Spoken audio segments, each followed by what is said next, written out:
Les instructions données par cette délégation gouvernementale sur place à Bobo-Dioulasso seront suivies à la lettre, assurance est donnée par le président de la délégation spéciale de Bobo-Dioulasso.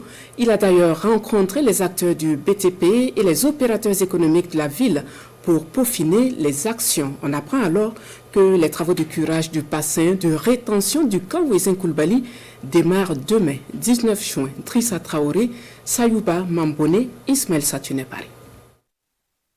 C'est une rencontre pour fédérer les énergies afin de trouver une solution au drainage des eaux pluviales dans la ville de Bobo-Dioulasso. Sur instruction de la délégation gouvernementale, hier lundi dans la capitale économique, le président de la délégation spéciale, entouré des acteurs du BTP et des opérateurs économiques, accorde les violons pour l'opérationnalisation des travaux sur le terrain. Il s'agit essentiellement du curage du bassin de rétention du camp Ouézin Coulibaly et autres canaux d'évacuation. Il nous faut des investissements structurants pour l'érection des canaux primaires dans plusieurs endroits de la ville, notamment les zones situées en hauteur, ça veut dire les secteurs 17 et 18.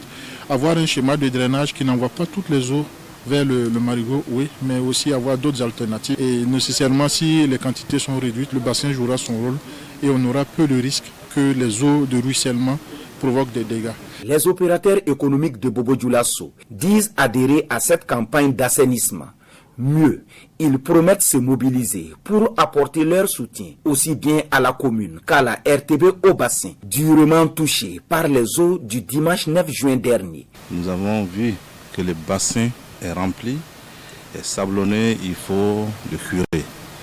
Et nous avons pris l'engagement d'interpeller l'ensemble des opérateurs économiques afin qu'on puisse apporter notre contribution à la commune pour remédier à cette situation le plus tôt.